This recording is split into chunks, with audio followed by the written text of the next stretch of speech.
শিব ডেকে বলে কালীর ধারে গল্প করি খালি খালি, তোর সাথে সংসার করা হয়ে গেল দায়। কালী বলে তাই শিবের কাছে, আমার দোষ কোন জায়গায়? বলে দোষ আছে এক জায়গায়। কি? যারা তোরে পুজো দেয়, পাঠাবনি সবাই দেয়, আর সেই তোমারে তুই প্রসাদ খাস। ওখানে যাওয়া যায়? আমি সোনার কাশি ত্যাগ করে তোর স্বামী হয়ে থাকি শ্মশানে পড়ি, আমি নিরামিষ আহারি, আমি সদা সর্বদা শ্মশানে বসে কৃষ্ণ গুণ গাই, আর তুই আমার বউ হয়ে যদি পাঠার রক্ত খাস, তোর সাথে ঘর করা যায়? তোর সুমু খাতিও তো ঘৃণা হবে আমার। কালী দাদিতে বলে শিবের ধারে ওরা পাঠা বলি দেয়, মানে আমি খাই কিনা তা তো তুমি দেখিয়ে না, খালি আমার করে রাগ করো ছাতা। তা ওরা যে পাঠা বলি দেয়, ওরা পাঠা বলি দেয়, আমি বলি তোমার খাই। মম যজ্ঞে মম দ্বারে জনরা পশুঘাতকা তেলরা। আমার যজ্ঞে আমার দ্বারে যদি কোনো মানুষ পাঠা বলি দেয়, কুম্ভবাক নরকে সে পাইবে আশ্রয়। কালীর নিজের মুখের কথা। এই জন্য রামকৃষ্ণদেব বলেছিলেন, সাগ মহিষ তৃষ্ণা বলি, বলি দে তোর রিপুগুলি। কাম ক্রোধ লোভ মোহ মাৎসর্য কয়, বসে শোনেন নারী নরে ছয় পাঠা থাকে দেহ ঘরে। কেউ যদি কুলকুণ্ডলিনীর দ্বারে এই কাম পাঠাকে বলি দিতে পারে রে ভাই, ছয় পাঠা যখন বলি হবে দাঁড়িয়ে বলি সবাই এবে, রতি তখন তার ঊর্ধ্বগমী ধায়। রাধা রতি পেতে গেলে ঊর্ধ্বরতি যার মেলে, সেই একমাত্র কৃষ্ণ ভক্তি পায়। কাম পাঠা তার বলি হবে দাঁড়িয়ে বলি সবাই এবে, কৃষ্ণ ভক্তি তার উদয় হবে বিশ্ব বসুধায়। জয় রাধে গোবিন্দ বলে প্রেমানন্দে বহু তুলে, সেই ভক্ত তখন আনন্দে কৃষ্ণ প্রাপ্তি হয়। অন্তরে পরিধারণা, সেই ছয় পাঠা বলি না দিয়ে বাইরের পাঠায় কোনো কাজ হয়? ওইটা কোনি কয় যে না, সেই দেখ ভালো মিল শেখছো তুমি।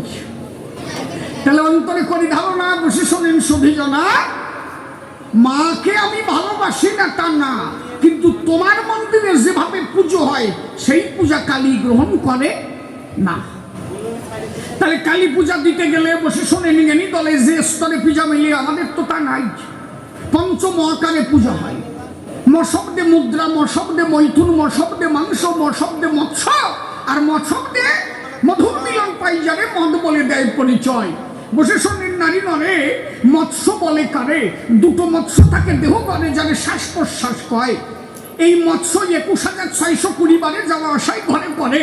যদি কেউ এই বায়ুকে কন্ট্রোল করতে পারে, ৮ আঙুল ভিতরে ১২ আঙুল বাইরে, এই থেকে ধরে ধরে কোনো সাধক যদি খেতে পারে, একমাত্র তার দ্বারা শক্তি পূজা হয় এ সংসারে। মুদ্রা বলে কারে, মশব্দে মুদ্রা, মুদ্রা মানে টাকা, ইহা কিন্তু নয় ওই সাদা জুলুমবাজি করে টাকা এনে মায়ের পূজা দিলে মা পুজো খায়। কোনো জায়গায় দেখছো যে মা প্রসাদ খাইছে? প্রসাদ তার কাছেই খায় যদি গভীর অরণ্যের মধ্যেও কোনো সাধক দিয়ে ১ টাকার বাতসাদ হয়ে পুজো দেয়, সেই পুজো মা খায় যদি সেই সাধকের মধ্যে প্রেম ভক্তি উদয় হয়। অর্থকরীর পূজা মা গ্রহণ করে না, অন্তরে করি ধারণা, যেখানে প্রেম নাই সেখানে কালী থাকে না।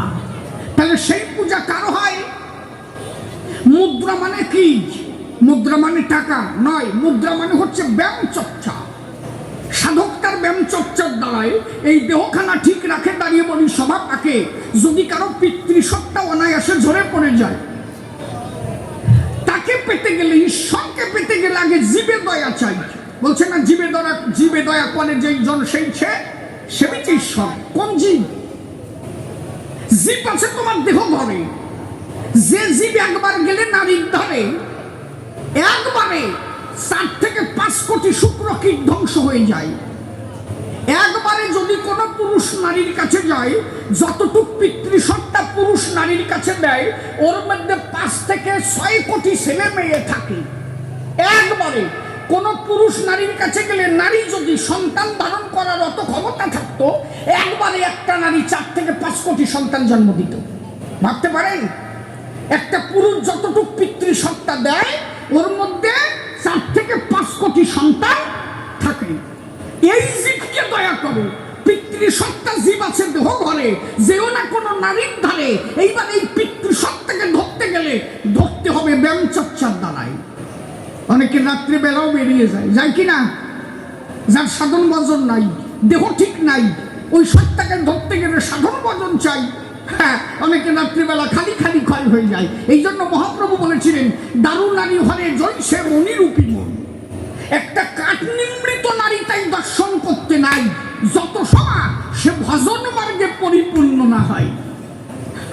আর আজকাল ছেলেপেলে দেখবেন ড্যান্স আঙ্কা মাঝে জায়গায়, ছেলেপেলে সেই জায়গায় ড্যান্স দেখছে, মিস পাপিয়া স্টেজ কাপাইয়া দাপাইয়া দাপাইয়া। উনি ওই ড্যান্স দেখে বাড়ি যায়। মা কয় যে ভাত খাও, তো ভাত দেয়।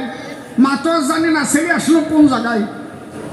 মা ভাত বেড়ে দিয়েছে, ও ভাত খাচ্ছে আর দেখতেছে থালের উপর দিয়ে মিস পাপিয়া ড্যান্স দেখছে। ওর মস্তিষ্কে ওইটা ঢুকে গেছে। কথা কি আমি ভুল করছি? ওর মধ্যে ও ঘুরতেছে, দেখে যে থালের মধ্যে মিস পাপিয়া, দুটো খেয়ে দিয়ে শুয়ে পড়েছে। হ্যাঁ, ঘুমের ঘরে মিস পাপিয়া তো আরো আসে বারে বারে। পরে ঘুমাই দাঁড়িয়ে বলি সবার ঠাই, দেখে যে মিস পাপিয়া আর ওই স্টেজে নাই, ওনার খাটে উঠে দাপাদাপি করে। সকালবেলা দেখে তাই পরিস্থিতি ভালো নয়, কাঁথা কম্বল ভিজে গেছে, পিতৃ সত্তা চলে গেছে, সাধন ভজন আর কিছু নাই। দাঁড়িয়ে বলি সবার ঠাই। এই জন্য মহাপ্রভু বলেছিলেন, একটা কাঠ নিমৃত নারী পর্যন্ত দর্শন করা যায় না যত সময় তার ভজন মার্গ ঠিক না হয়। তাহলে দাঁড়িয়ে বলি সভা তলে বসে শোনেন জ্ঞানী তলে, মানুষকে সেই যুক্ত হতে গেলে থাকতে হয় সৎকর্মের দ্বারায়। তাহলে বসে শোনেন জ্ঞানীজন, এই মুদ্রার দ্বারা দেহখানা গঠিত করতে হয় সর্বক্ষণ। আমার ছোট্টটা গল্প মনে পড়ে গেছে, কেমন হয় ছোট্টটা গল্প বলবো নাকি? এসে গেছে না বললি নয়। ছেলে ডাক দিয়ে বলে, একটাই মা, আমার তো 32 বছর বয়স হয়ে গেল, এখনো তো বিয়ে হলো না, বিয়ে দেওয়া যায়? মা বলে, তাই? তোর যে বিয়ে দেব, তোর তো এখনো স্বপ্নে প্রস্রাব করা স্বভাব যায় নাই। তোর বয়স 32 হয়েছে, কিন্তু তুই তো প্রত্যেকদিন রাত্রিবেলা কাঁথা করে মুতিস। কয় যে মা, ভগবানের কাছে বলে টলে কোনো রকমটা মাইয়ে দেওয়া যায় না? মা কালী মন্দিরে যে মানত করছে, ঠাকুর একটা মেয়ে জোগাড় করে দাও, অন্তত 10 বোধন আর ওই ফুল সজ্জা রাত, এই কয়টা দিন যাতে প্রস্তাব না করে, এইটুকু আশীর্বাদ আমার সরকারে দেও। ওর মা ভালো একটা মাইয়ে ডাকছে, বিয়ের তারিখ দিন তারিখ ঠিক হয়ে গেছে, বিয়েও হয়ে গেছে। একদিন পরে ফুল সজ্জা, ফুল সজ্জার রাত, ওর মা যাই কালীর কাছে হয়ে রয়েছে কাত। মা, দোহাই দমে, আজকে ফুল সজ্জা, আজকের দিন যেন প্রস্তাব না করে। মা, নতুন বউমা ঘরে আছে, কালকেই চলে যাবো, সাঁতার থাকবে না। কালীর ধারে শীত হয়ে মা পড়ে আছে, চলে যেয়ে ভুল সজ্জা ঘরে ঢুকছে। ওরা না জনম বলে মুতা স্বভাব, ওর শরীর ঠিক আছে, ও যাওয়া সারা ঘুমাবি সারা। ও ঘুমায় পড়ে স্বপ্নে দেখতেছে, স্বপ্ন আইছে, এ প্রস্তাব করিস না, কর কর কর। স্বপ্নে বলতেছে, দে মুখে দে দে। ও প্রস্তাব করে দিয়েছে, ও তো মনেই নাই যে আজকে হুল সজ্জা। ও প্রস্তাব করে দিয়েছে, জল পড়বি তো পর, ওই যেখানে আমি ওইটার পেটের উপর পড়তিস। আর বউ লাভ দিতে, এই যে ব্যাপারটা কি দেখেছে, জল পড়ে কেন পুতো দেশে করো কি একই কয় যে আজকে না, এই জন্মানোর পরেরটাই ভাবে জানিয়ে দিচ্ছি। ওর বউ দেখছে জাত মারিছে, তো এই কপালে জুটে গেছে। এই আমার দেখছে কপালে যখন জুটছে, ছাড়িয়ে যাবো না, তখন মুখ না থামাই আমি যাবো না। বাজে তা তুমি প্রস্রাব করো কেন? বাজে দেখ দোহাই ধর্মে ভুল ভাবিস না, আমার কোনো দোষ না। আমি যে শুয়ে পড়ি, স্বপ্ন আসে আমার কয় প্রস্রাব কর, আমার একদম পরিষ্কার দেখায়, পাকা পায়খানা, পাকা বাথরুম। আমি যেই প্রস্রাব করে দিই, জাগিয়ে দেখি যে কাঁথার উপর পড়তেছে, সে পায়খানাও নাই, বাথরুমও নাই। কাজে তাহলে কি করা যায়? বলে শোনো, এরপরে প্রস্রাব করতে যেই স্বপ্ন আসে তোমার কবে প্রস্রাব কর, তুমি স্বপ্নরে কবার টাকা না দিলে আমি প্রস্রাব করবো না। স্বপ্নে ওর টাকা দেবে না, তোমার আর মোটা হবে না। কি বুদ্ধিশীল হইতেছে বউটি। পরের দিন আবার স্বপ্ন আইছে, কিরে দে দে দে। ও কয় যে আর হবে না। বউ করেছে মানা, টাকা না দিলে আমি প্রস্রাব করতে পারবো না। স্বপ্নে টাকার অভাব নাকি? 1 বস্তা ধরে দিয়েছে, নেই টাকা নেই মোট। ও কয় যে না না, আগে টাকা দিয়েছি। বলছে দেখ, তা টাকা তুই দিয়ে, আর দিয়ে আসার পরে তো প্রস্রাব করবি। বলে হ্যাঁ। ও টাকা দিতে যাচ্ছে, 6 টাকা দিয়ে ডাবল দিচ্ছে। 6 ডাকাত ওরে দাপট দেশে, ও যাবে কোন জায়গায়? ও খেজুর গাছে উঠছে, মানে স্বপ্নের মধ্যে ঘটছে। ও খেজুর গাছে উঠছে, এখন এক ডাকাত সামনে দিয়ে তরবারি নিয়ে উঠিছে, আর একটা পিছন দিয়ে পিস্তল নিয়ে উঠিছে। ও ডাক দিয়ে বলে, স্বপ্নের ঠাই, ও স্বপ্ন, এখন আমি যাবো কোন জায়গায়? টাকার বস্তা তো মাথায়, পিছন দিয়ে একজন উঠিছে, সামনে দিয়ে একজন উঠিছে, এখন আমি কি করবো? স্বপ্ন কয় যে, তোর ধারে মেশিন কম আছে নাকি? পিছন দিয়ে যেটা উঠতেছে তুই হাগিয়ে দে, ওই যে কেল কেলায় সরিয়ে যাবে, আর সামনে দিয়ে যেটা উঠতেছে মুটিয়ে দিয়েও ফিসিয়ে যাবে। এবার হাগিয়েও দেশে, মুটিয়েও দেশে। ও দেখে যে সে খেজুর গাছও নাই, কাঁথার উপরে নেটাচ্ছে। ওর বউ কাজে মিনছে, হাগলি আর মুটলি কেন? কাজে টাকা চাবি না, এই টাকায় আজকে হাগা হয়ে গেছে। এই জন্য অন্তরে করি ধারণা, মুদ্রা চর্চা না থাকলে তার দ্বারা দেহ গঠন হয় না। একমাত্র এই দেহ গঠন করতে গেলে মুদ্রা যোগ বিশ্বতলে সর্বশ্রেষ্ঠ হয়। দাঁড়িয়ে বলি সবার ঠাই, তাই এই মুদ্রার দ্বারা দেহখানা গঠন করা চাই। তাই বলছে পঞ্চমহাকারে মায়ের পুজো হয়। একটা হচ্ছে মুদ্রা, একটা হচ্ছে মৎস্য, আর একটা শব্দে মাংস। মাংস কারে কয়? বসে শোনেন নারী ননে, কালী পূজা দেওয়ার পরে আমরা যে পাঠা বলি দিই, এই মাংস আমরা খাই। এটা কিন্তু প্রকৃত মায়ের পূজার বিধান নয়। মাংস কারে কয়? সাধকে বলেছে তাই। বাক্য সংযমীকে মাংস সংযমী কয়। সদা সত্য কথা যার মধ্যে, তার উপরে নাই। এই জন্য বাক্য সংযমী করে যে হরিনাম করে, বাক্য সত্য রেখে যে মা বলে ডাক দিতে পারে, একমাত্র মা তার কথা শোনে, চড়া চলে। আগে নিজের বাক্য সত্য চাই। চরিত্র পবিত্র না হলে তার দ্বারা কোনো সাধন ভজন নাই। তাহলে বসে শোনেন নারী নরে, মশব্দে মাংস, মশব্দে মৎস্য, মশব্দে মুদ্রা পাই। আর এক জানি, বসে শোনেনি জ্ঞানী গুণী, যে মতে মদ বলে দিয়েছে পরিচয়। এই যে কালী পূজা দিতে গেলে কেউ 3x রাম, কেউ চুল্লু খায়, হ্যাঁ, এইগুলো কি মদ? এই মদের কথা কালী পূজায় হয়? এসব কি শোনেন, ধর্মের নামে ভণ্ডামি ছাড়া আর কিছু নয়। কোনো মাদক দ্রব্য কোনো ধর্মের অঙ্গ নয়। কোনো মাদক দ্রব্য কোনো ধর্মের অঙ্গ নয়। কোন মদ খেতে বলেছে সাধকে জানে তাই। ব্রহ্মরন্ধ্র খরের যচ্ছ ব্রহ্মরন্ধ্র বারাণে, এই ব্রহ্মরন্ধ্র হতে এক প্রকার রস নিঃসৃত হয়, যার কারণামৃত, তারণামৃত, লাবণ্যামৃত কয়। যদি কেউ সাধু গুরুর কৃপা জোরে গুরুর কাছে শুনে নিয়ে আলাজিব্বা উল্টো করে এক বিন্দু সেই মত করতে পারে পার, জয় রাধে গোবিন্দ বলে হরি প্রেমানন্দে বাহু তুলে সে কৃষ্ণ প্রেমের শোভা করে বলে। তাহলে দাঁড়িয়ে বলি সবার ঠাই, আমরা যে মদ খাই, এই মদ মায়ের পূজায় নয়। অন্তরে করি ধারণা, এই মাদক দ্রব্য কোনো ধর্মের অঙ্গ হতে পারে না। আমাদের মধ্যে কিছু আছে দেখবা, হ্যাঁ, ভোলানাথের কাছে গেলে, শ্মশানে গেলেই গেজা খাবে, কয়ে যে ভোলানাথও গেজা খায়, আমরাও খাই।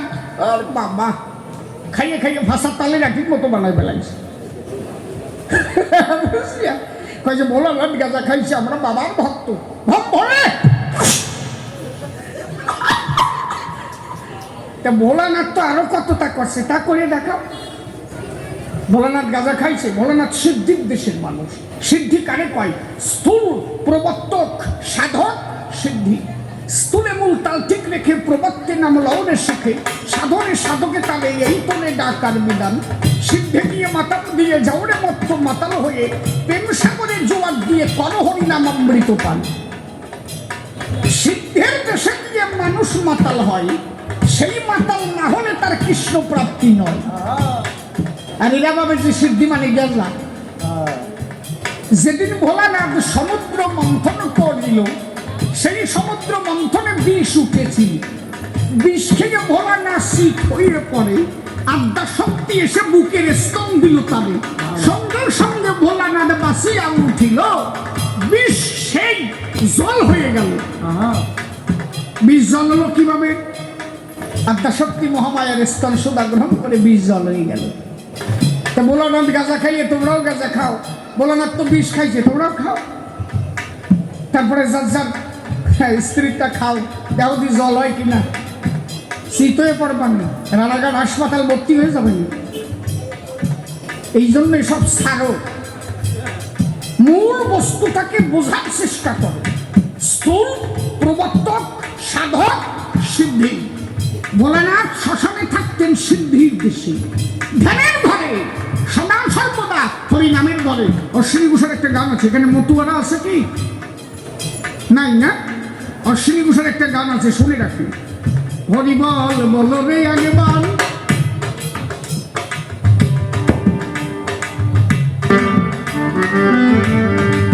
হরি বল বল রে আগে বল, নিশা ছুটবে না রে গা,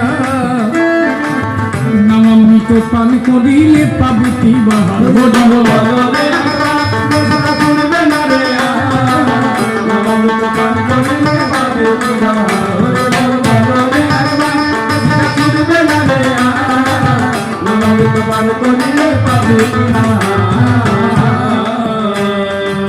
তত্ত্ব জানি ত্রিপুরারি,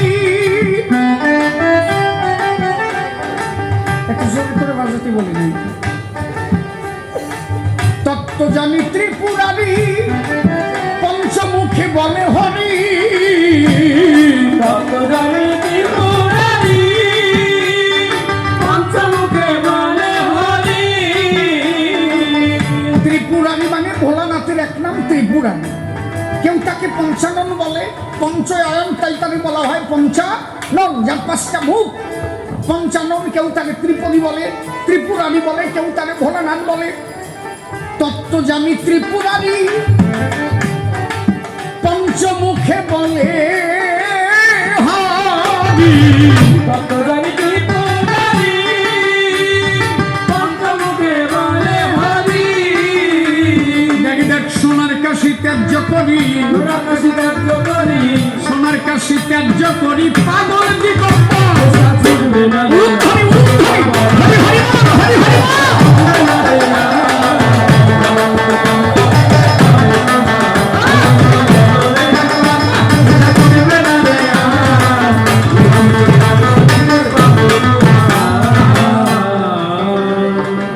চতুর্মুখে পদ্মজনী।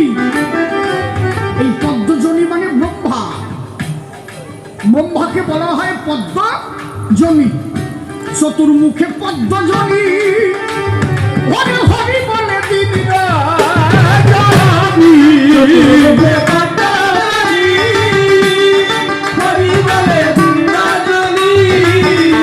দেখ দেখ বিনা যন্ত্রে নারদ মুনি, বিনা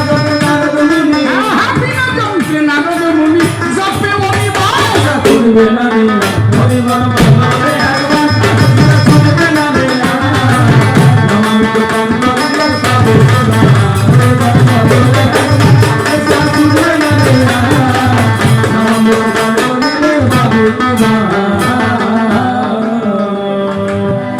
হরিনামের, এই হরিনামের তুলনা দিতে কি আছে এই নবনীতে। হরিনামের তুলনা কি আছে নবনীতে। হরি হতে হরিনামে, হরি হতে হরিনামে, হরি হতে হরিনামে মহিমায়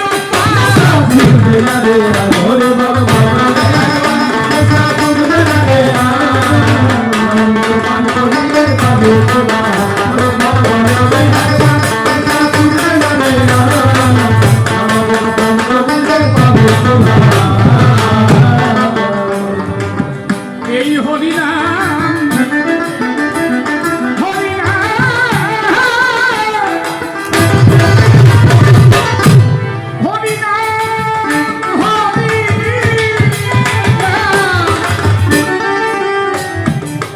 এই হরিনাম সুধা সিন্ধু, ওরে পার করিয়ে তার এক বিন্দু।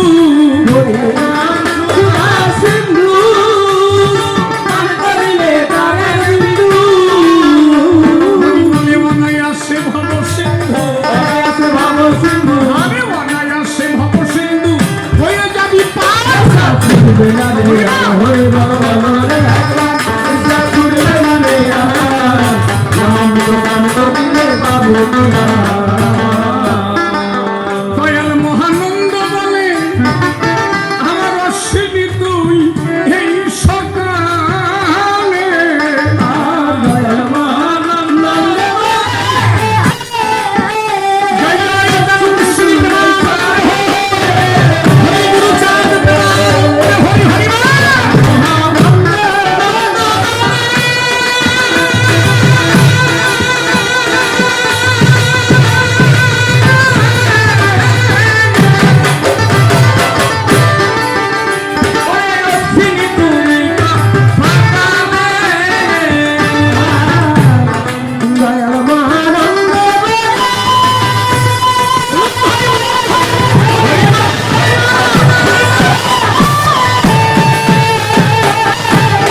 ফুলে হরি বল তরি ফুলে আরে হরি বলে তরি ফুলে চলো প্রেম রাজা ছুটবে রে আর হরি বল বলে আমার আশা থাকবে না রে নাম বল করিলে পাবো তোমার হরি বল বলে আমার আশা ছুটবে না রে নাম বল করিলে পাবো তোমার দাঁড়াইয়া বলি আমি ধর্ম সভাস্থান এই হরিনামের সিদ্ধির ঘরে মানুষ মাতাল হয় তখন সেই মাতাল স্বয়ং ভোলা ছিল পঞ্চানন এই জন্য সিদ্ধিদাতা বলে তারে আমরা জানি এ ভুবন। তাহলে আমি যে প্রণাম করি না কালী ডাঙা পায়, আমি কি কালীকে ছোট ভেবেছি? এটা কিন্তু নয়। হে রানা কুম্ভ তোমার মায়ের দুয়ারে সঠিক পূজা নাই, আমি যার কারণে প্রণাম করি নাই মায়ের রাঙা পায়। বোঝা গেছে কি? তাহলে আমি কেন প্রণাম করলাম না? বোঝা গেল কি? বোঝা যায় নাই? যেহেতু তোমার মায়ের মন্দিরে সঠিক পূজা হয় না, যেখানে মাই নাই সেখানে প্রণাম করে আমার কোনো লাভ নাই। আমি কালীকে বড় ভালোবাসি,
কালীকে আমি ভালোবাসি না তা না, কালীকে আমি ভালোবাসি।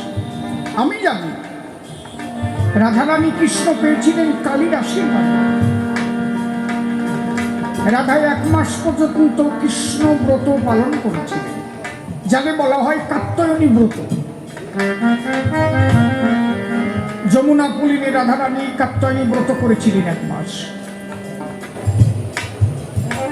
1 মাস পরে 1 মাস পরে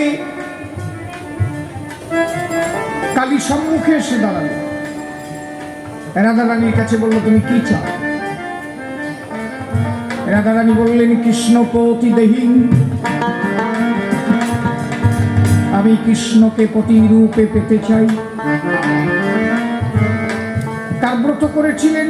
কাত্যায়নী ব্রত। কেউ তারে বলে কালী কাত্যায়নী, কেউ বলে কালী, কেউ বলে কাত্যায়নী। কালী বললেন, তুমি কি চাও? রাধা, তুমি যে আমার ব্রত করলে, তুমি কি চাও? রাধারানী বললেন, আমি কৃষ্ণকে প্রতিরূপে পেতে চাই। কাত্যায়নী আশীর্বাদ করে বললেন, যাও, আজ হইতে গোবিন্দ তোমার পতি হল। সঙ্গে সঙ্গে কাত্যায়নী সরে গেল। আমার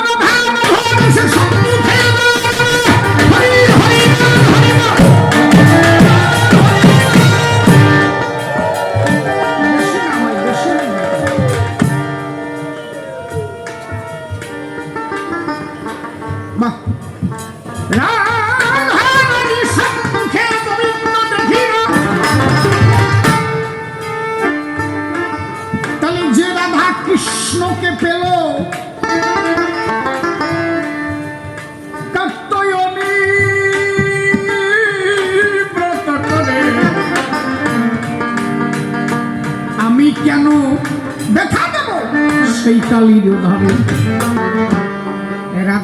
কৃষ্ণকে পেয়েছে কালিদাসীর বলে। আমি সেই কালীকে ঘৃণা করতে পারি না। যত সময় তুমি কালী পূজা না করবা তত সময় তুমি কৃষ্ণ পেতে পারো না। তাহলে কালী পূজা কি বাইরের কালী? আরে না, দেহ ভরে কালী আছে, যারে বলে কৌল কুণ্ডলিনী। চতুর্দল মূলধারে আছে সর্বাকারে, গুরু কৃপা জোরে যদি কেউ সেই জীবাত্মাকে মায়া মুক্ত করতে পারে, মাকে যদি কেউ জাগাতে পারে, মা যদি করুণা করে তোমাকে দেয় ছেড়ে, তবেই তুমি মুক্ত হতে পারো চরাচরে। মায়ের কৃপা যত সময় না হবে তত সময় তুমি গোবিন্দ কৃপা পাবে না। আমার কথা বোঝা যাচ্ছে তো?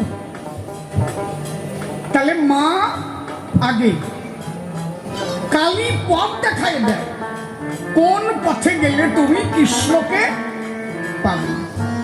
কালী তো খারাপ না, কালী হচ্ছে ভরতা, কৃষ্ণ হচ্ছে ভগবান। কালী পথ দেখালো। কালী থাকে কোথায়? কুলকুণ্ডলিনী, মূলাধার চক্র, স্বাধিষ্ঠান, মণিপুর, বিশুদাগ্রা, অনাহত, বিশুদাগ্রা, সহস্রার। এইটিকে বলে অনাহত, এইটিকে বলে বিশুদাগ্রা, এইটিকে বলে সহস্রার। তাহলে কুলকুণ্ডলিনী সত্তা কোথায়? মূলাধার চক্রের একটু উপরে। আর গোবিন্দ থাকে কোথায়? বিষয়টা বুঝবার আছে তো। কালী বড় না কৃষ্ণ বড় বলেছে না? কে বড়? কালী আছে কুলকুণ্ডলিনী সত্তা, মূলাধার চক্রের একটু উপরে, 3.5 আর গোবিন্দ আছে সহস্রার। কথা বোঝা যাচ্ছে? এই কালী জীবাত্মাকে ছেড়ে দিয়ে পথ দেখাই দেবে, ঊর্ধ্বমুখী হও তুমি। তোমার জীব সত্তা কালী কুলকুণ্ডলিনী মুক্ত করে দেবে, জীবাত্মা ঊর্ধ্বগামী হবে, সহস্রাতে গিয়ে গোবিন্দ দর্শন পাবে। তাহলে কালী হচ্ছে নিষেধ তালা, গোবিন্দ হচ্ছে ঊর্ধ্ব তালা। কালী পথ দেখায়, সেই পথ অনুকরণ করে চললে ভক্ত কৃষ্ণ পায়। কালী ভক্ত আর কৃষ্ণ ভগবান। গোবিন্দের পরে জগতে আত্মকেহ নাই, প্রাণ গোবিন্দের পূজা দিলে সবাই আনন্দ পায়। এই জন্য কৃষ্ণ সুখে সুখী হলে তার সব দেবতা ভালোবাসে। একবার রাধা গোবিন্দ প্রেমানন্দ হরি হরি বল, গোবিন্দকে ভালোবাসলে সবাই খুশি। শ্রেষ্ঠ প্রাণ গোবিন্দ।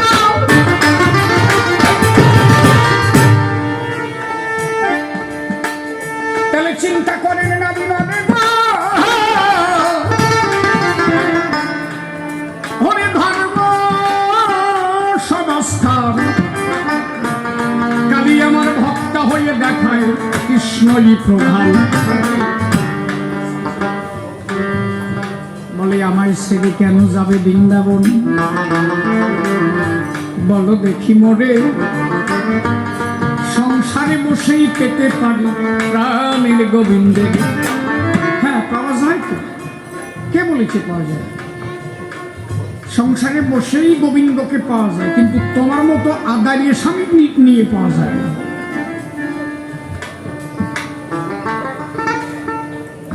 দুজন যদি সমান হয়,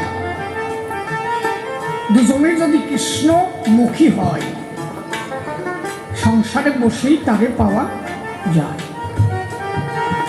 কিন্তু আমি যাহা কহি তুমি তা শোনো না। আমি কহি নিষ্কাম হও, কিন্তু তোমার কামন যায় না।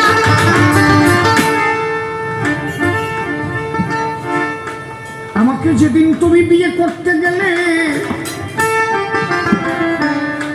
আমি বললাম সেদিনই তোমার ঠাই। কি দেখে আমায় ভালোবেসেছ বলো শুনি তাই। আমি বললাম আমাকে তুমি বিয়ে করবে? বললো হ্যাঁ। আর আমার কয়টা কথা আছে, দোষটা কার আপনারা বিচার করবেন, বিচারক তো আপনারা। বলে আমার কয়টা কথা আছে। কি? বলে আমাকে তো বিয়ে করবা। আমার কিন্তু একবার বিয়ে হয়ে গেছে। বলে কেস? আর আমি ছোট্ট কালে ছিলাম বাবার কোলে। হঠাৎ আমাদের বাড়ির সামনে দিয়ে কয়েকজন লোক, তারা একটা ছেলে একটা মেয়েকে বিয়ে দিয়ে নিয়ে যায়। আমি তখন বাবার কাছে জিজ্ঞাসা করেছিলাম, বাবা ও কারা? বলে একজন বর একজন বধূ যায়। বাবা ওই ছেলেটা ওকে কি বলে? বললো বর, মেয়েটা বধূ। আমি বললাম তাহলে আমি তো মেয়ে মানুষ, আমারও তো একটা বর দরকার। আমি তখন ছোট্ট আসছি। বাবা বললো তোমার যখন সময় হবে আমি তোমাকে বর এনে দেব। আমি বললাম আমার এখনই চাই, আমি রাজার মেয়ে। আমি এমন ভাবে কান্না শুরু করলাম, আমার বাবা আবার কান্না শুনে ব্যথা পেয়ে মেলার থেকে একটা গোবিন্দ মূর্তি এনে বললো এই তোমার বর। আজকের থেকে তুমি যদি একে বর বলে ভাবতে পারো, একদিন এই তোমার বর হয়ে তোমার কাছে দাঁড়াবে। আমি সেদিন থেকে বর ভেবে জানি আমার শ্রী গোবিন্দ মানি। আমি গোবিন্দকে স্বামী বলে নিয়েছি গো মানি। আমার জীবন যৌবন যাহা কিছু সপেছি গোবিন্দেরই পায়। আমার এই দেহ সপে দিয়েছি আমি গোবিন্দের রাঙা। তাহলে যে দেহ একবার বিক্রি হয়ে গেছে আর কাউকে দেওয়ার মতো নাই, আমার বিয়ে করে তোমার কোনো লাভ নাই। আমার দেহ জমি দিয়েছি আমি গোবিন্দের চরণে, আর এক বিন্দু দিতে পারবো না কাউরে আমি এ ভুবনে। তুমি আমাকে বিয়ে করবা? রানা কুম্ভ বলেন হ্যাঁ, তাও রাজি। আমার মনে রাখো কিন্তু জাগতিক মানুষ বিয়ের পরে যা করে একদিনও পাবে না তুমি আমার ভাবে। আমি থাকবো নিষ্কাম নগরে, একমাত্র স্বামী রূপে পেয়েছি আমি গোবিন্দের। আমি আমার গোবিন্দকে নিয়ে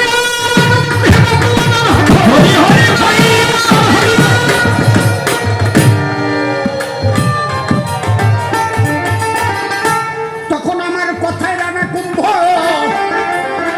হারে দিয়েছিল সাই। তারপরেই আমাদের দুইজনের বিয়ে কিন্তু হয়। তাহলে কথা ছিল কি, কোনোদিন তুমি যা চাও আমি তা দিতে পারবো না। আমি তো তোমার কাছে থাকতেই চাইছি না, বারে বারে খোসা মারতে যাও কেন? তোমার সাথে কন্ট্যাক্ট করা, আমি গোবিন্দ ছাড়া এ দেহ আর কাউকে দিতে পারবো না। কথা বোঝা যাচ্ছে তো? একটু ইনডাইরেক্ট বলতে বোঝো না, এটা পরিষ্কার ভাবে বলা যায় না, বোঝো না? এত খোসা মারা স্বভাব কেন তোমার? সাদা। এই জন্য দেখলাম তোমার কাছে থেকে আমার কৃষ্ণ ভজন হবে না। তাও ছিলাম একটা ঘর আমার বাইরে করে দিয়ে আমি গান গাইতাম। আমি কাউকে শোনানোর জন্য গান গাইতাম, আমি গান গাইতাম, আমার গোবিন্দকে গান শোনাতাম। আমার তো আর কেউ ছিল না, ঘরের মধ্যে একটা গোবিন্দ আর আমি। আমি একদিন একটা গান গেয়েছিলাম গোবিন্দকে নিয়ে, বড় বিরহের একটা গান। আমার খেলারও সাথী সে, আমার চলারও সাথী সে, আমার বলারও সাথী সে। আমি গেয়েছিলাম কি জানো? তুমি নিঠুর নিঠুর কালিয়া শোনা রে, গত নিশি কোথায় ছিলে। মানে আমার তো সে একান্ত আপন মানুষ, আমি গত নিশি তাকে পাইনি, তাই জিজ্ঞাসা করেছি নিঠুর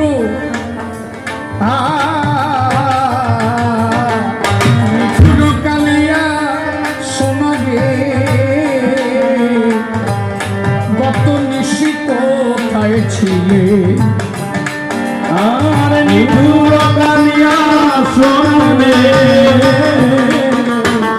গত নিশি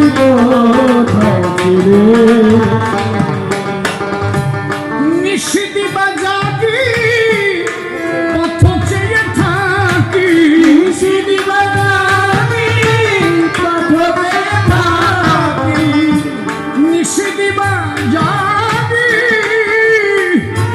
পথ চেয়ে থাকি বসে আছি নিরালে বাবারিশি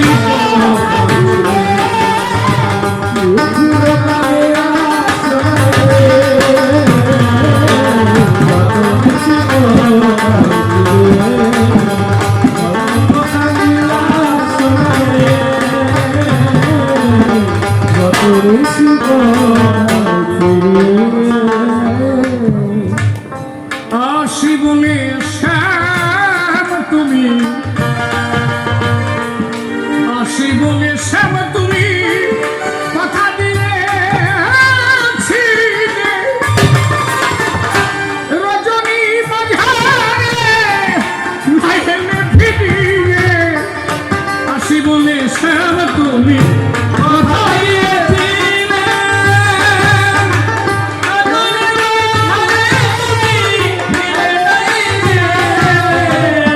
আসি বলে শ্যাম তুমি আসি বলে শ্যাম তুমি কথা দিয়েছিলে ঘরে রজনী মাঝারে লাইনে ফিরিয়ে আমরা সকলে মিলিয়ে মালাটা গাঁথিয়ে সকলে মিলিয়ে মাটি গাঁথিয়ে আমরা সকলে মিলিয়ে মালাটা গাঁথিয়ে বসে আছি নিরালে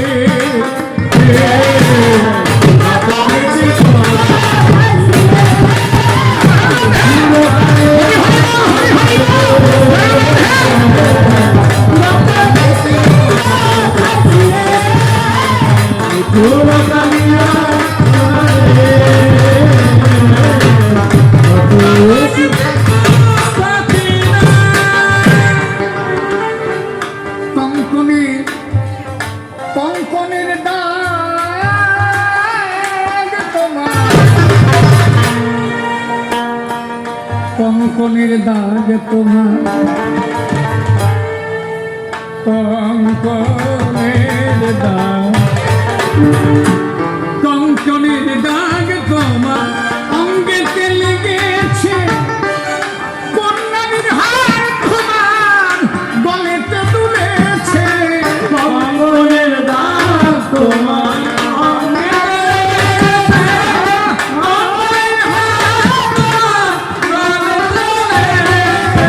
তোমার ঢুলু ঢুলু আখি শাড়ি পরা দেখি ঢুলু ঢুলু তোমার ঢুলু ঢুলু আখি শাড়ি পরা দেখি সিঁদুর লেগেছে ললাটে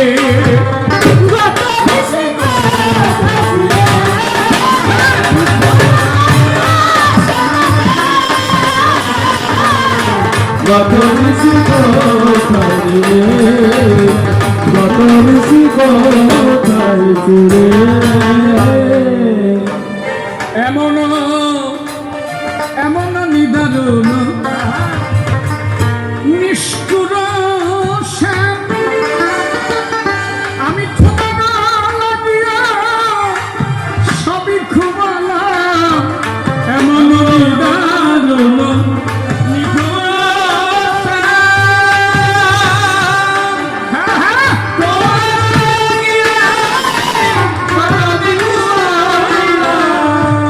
মীরাকে দে বলে ভাসি নয়ন জলে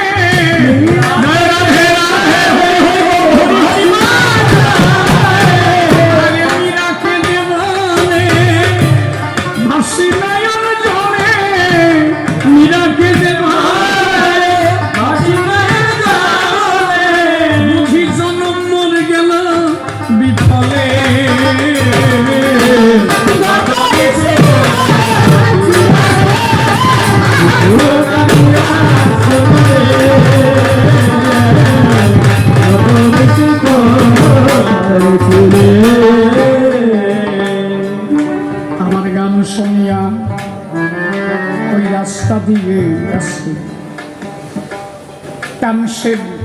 তানসেন সাহেবে যায়, গান শুনে ঢুকলো এসে আমারও আলয়। আমার গান শুনে সে আনন্দ পায়, তানসেন ভাসে চোখের জলে। আমাকে লক্ষ্য করে গেল, এত জোরে কেন? পয়সা তো কমই দিবানি তোমার, এত জোরে বাজাতে হবে কেন নাকি? তানসেন গিয়ে খবর দিল আকবরের স্থলে, ডাক দিয়ে বলে, আকবর সাহেব আমার কথা লও, আমার গান জীবন ভরে শুনেছ, একবার মেয়েটার গান শুনে লও। এমন একটা মেয়ে এত সুন্দর গায় গো, যে গান শুনে আমার আখি ঝরে। একবার আমি নিয়ে যাব সেই গান শোনাইবার তবে। তানসেন তখন আকবরকে নিয়ে আমার ঘরের পাশে এলো। হঠাৎ করে আমার কৃষ্ণ প্রেমের ব্যথা জেগে এলো। আমি নিজে তখন চিন্তা করলাম, গোবিন্দকে বুকে নিয়ে ভাবলাম, হে গোবিন্দ, আমি সেই সারাটা জীবন তোমাকে ভালোবেসে কি পেলাম? কেউ আমাকে কলঙ্কিনী বলে, কেউ আমাকে পাগলিনী বলে, যে স্বামী আমাকে পাপিনী বলে, আমি কলঙ্ক ছাড়া আর কিছু পেলাম না। আমি তোমাকে ভালোবেসে কি পেলাম গো? তাই বড় ব্যথা জানলো মনে। আমি গোবিন্দকে কোলে নিয়ে গান ধরেছি তখনই। আমার ঘরের পাশে আছে দুইজন, আকবর তানসেন রয়, যে তানসেনের গান ধরিলে আগুন ধরিয়া যায়। ওরা দুইজন আমার ঘরের পাশে দাঁড়িয়ে আছে, আর আমি ঘরের মধ্যে থেকে গান গাচ্ছি গোবিন্দকে কোলে নিয়ে, বড় বিরহ বেদনায়। কি গান? রাজরানী মীরা ভিকারিনী গিরিধানী তোমার লাগিয়া, রাজরানী মীরা ভিকারিনী গিরিধানী তোমার লাগিয়া, রাজরানী মীরা ভিকারিনী গিরিধানী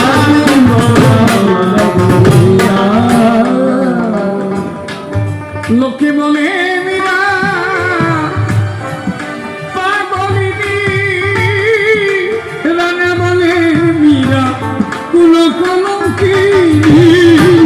লোকে বলে মীরা পাগলিনী, রানা বলে মীরা কুল কলঙ্কিনী। লোকে বলে মীরা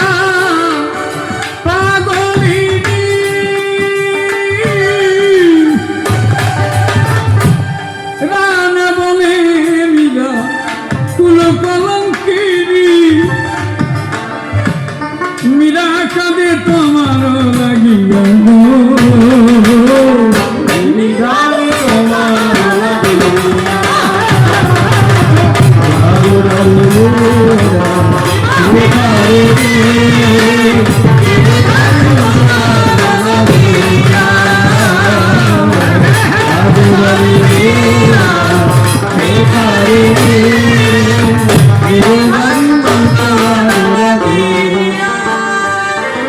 কোথায় আছো তুমি বংশীধারী? কোথায় আছো তুমি গিরিধারী? কোথায় আছো তুমি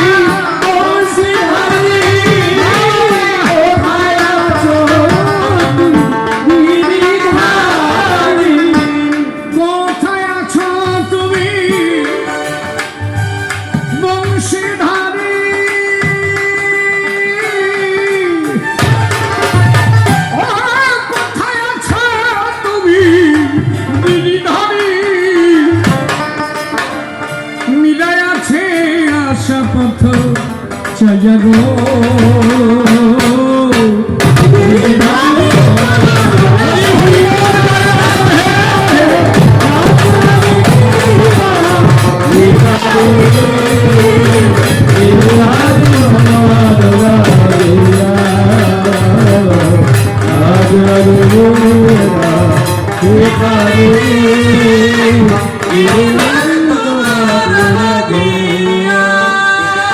আমার গান শুনিয়া রাজা আকবর চোখের জল ফেলে, তার মালা খুলে দিল এসে আমার গলে। আমার কাছে কি আছে হিন্দু মুসলমান, ধর্মের কাছে সকলে সমান। সে মা বলে আমায় ডেকে করল সম্বোধন। সে আমার সন্তান, আমি তার মা।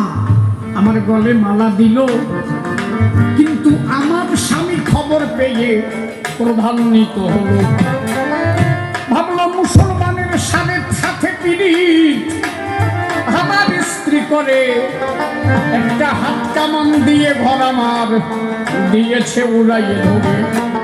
কিন্তু ঘরের মধ্যে আমি ছিলাম, ছিল কৃষ্ণ রসময়, রক্ষা করেছিল আমার গোবিন্দ কথায়। গোবিন্দ যদি কাউকে রাখে তার কে আর মারে। ঘর উড়ে গেল, ছিলাম আমি একা ঘরের ভিতরে।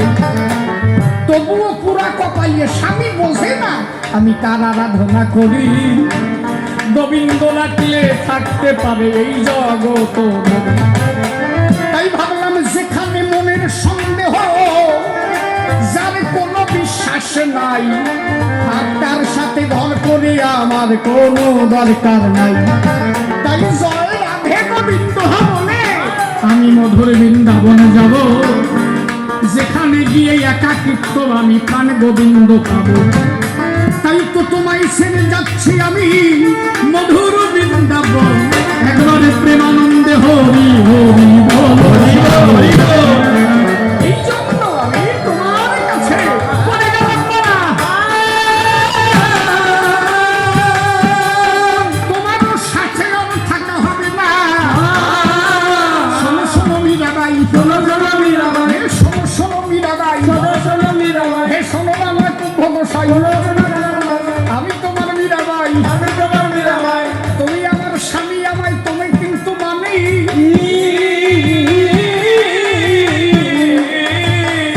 আমি তোমার চরণ মস্তকে রাখিব দিবস রজনী। আমি তোমায় কবু ভুলবো না, তোমায় কবু ভুলবো না, তোমায় কবু ভুলবো না, তোমায় কবু ভুলবো না। তুমি আমার কেলে শোনা, তুমি আমার কেলে শোনা, কিন্তু আমি যা বলি তুমি মোটে শোনো না। তাই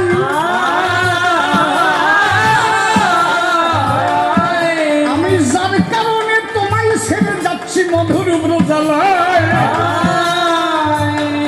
আমি তোমার আশায় চেয়ে রব, তোমার আশায় চেয়ে রব। তবে আমি তোমায় পাবো, আমি বৃন্দাবনে রাখবো তোমারই আশায়।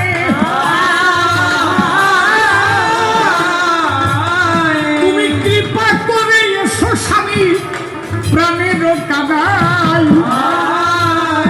আবার দুজনেরও হবে মিলন, দুজনেরও হবে মিলন।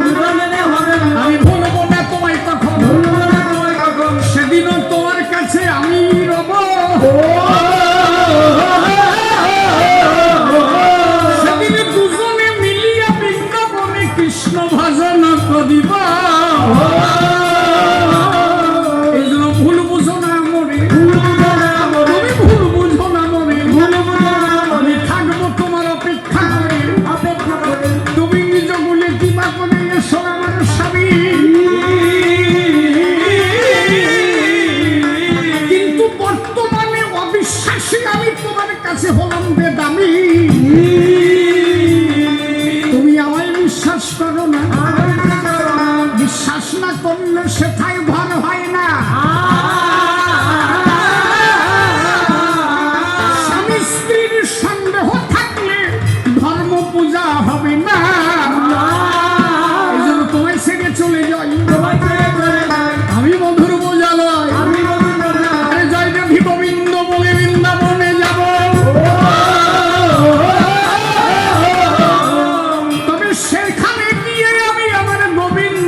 সেবা দেব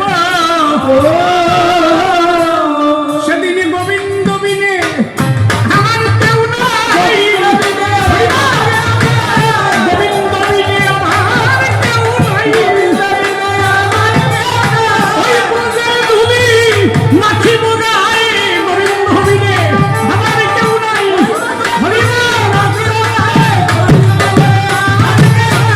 সেই ব্রজের ধুলি মনে আছে ভাবো এই ব্রজের ধুলি আমি অঙ্গে মেখে যাব একবার জয় রাধে গোবিন্দ বলো জয় রাধে গোবিন্দ বলো হরি বলো তবে আমি সে কথা বলবো না ছেড়ে দিয়ে যাবো আমার কবির কল্পনা প্রথম আসলে খানটা দিলাম খান্ত করি আপনারা যদি বলেন এই পর্যন্ত দেব আসস্থানি আর আপনারা যদি বলেন না আর একটু গান হবে এরপরে তাহলে আবার কালাসান আসিবে গান কি আর একটু হবে আপনারা শুনবেন কি বাবা ঠিক আছে তাহলে এরপরে কালাচান সভাটি আসিবে সে আবার তাহার কথা খুলিয়া কহিবে বাবা পুনরায় আমি আবার আসিব সভায় ধৈর্য ধরে সকলের বসে থাকা চাই তবে যেভাবে কথাবার্তা কহিলাম সময় ও যদি একটু সে কথা মনে রেখে দেয় একজন ছেলের জ্বর হয়েছিল তাই তো ওই ছেলেটা প্যারাসিটামল খায় না শোনেনি জ্ঞানী দল কারণ প্যারাসিটামলের দেখো কুইনাইন থাকে গালে দিলে সঙ্গে সঙ্গে টিকে টিকে লাগবে বাবা তাই তো এই জন্য বাচ্চা কাচ্চা ওষুধ কি আর সেটে খেতে চায় ওই ছেলে প্যারাসিটামল খাবে না বাবা পড়িল সমস্যায় বাবা ভাবে ছেলের জ্বর কি করিয়ে যাবে এখন প্যারাসিটামল সে কি করে খাওয়াবে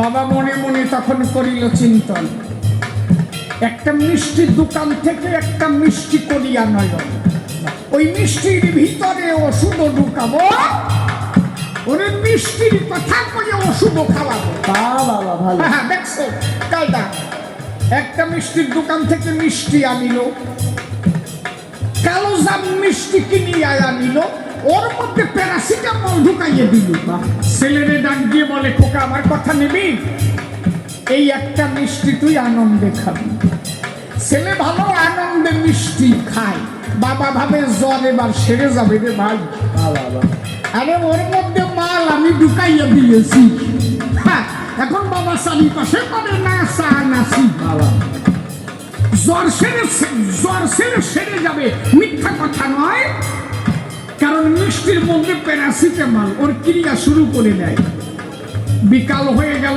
জ্বর আর সারে না বাবা ভাবে ওষুধে কি কাজ করলো না বাবা ডাক দিয়ে বলে ছেলেটার ধারে খোকা ওই যে কালো জাম আমি দুপুরবেলা দিলাম যে তোরে কেমন খাইছিস কালো জাম বল দেখি আমায় ছেলে বলে সবটুক খাইছি ভিতরের বিচি দিয়ে ফেলাই দিছি এই জন্য তোমার কাছে পড়ে গেলাম মানা এই জন্য তোমার কাছে পড়ে গেলাম মানা আমার মূল সত্য তুমি ফেলে দিও না তাই তো বাবা মূল যদি প্যারাসিটামল একবার ভেঙে দেয় সেই জ্বর কি আর সারবে বলেন দেখি আমায় এই জন্য মূল কথা ধরে ধরে আলোচনা করো পুনরায় সবাই আসবো সভ্য সভা হবে আপনারা আসর ছেড়ে যাবেন না কোনো জন অনেক সময় বসে আছেন অনেক ভক্তগণ আমি তো বুঝি কারণ আমাদের অনেক পাসপত্র আছে যা মাঝে মাঝে দাঁড় খুলতে হয় যদি কারো চাপে তাড়াতাড়ি চেপে এসে আবার বসে করা চাই নাকি তাড়াতাড়ি সেরে পেরে আবার এসে থাকেন পুনরায় আবার আপনারা গান শুনতে থাকেন এরপরে বাবা জীব সভাতে আসিবে তাহারও ভাবে কথা খুলিয়া কহিবে দেখিলে সে কোনোভাবে কোনো কথা বলে কোনো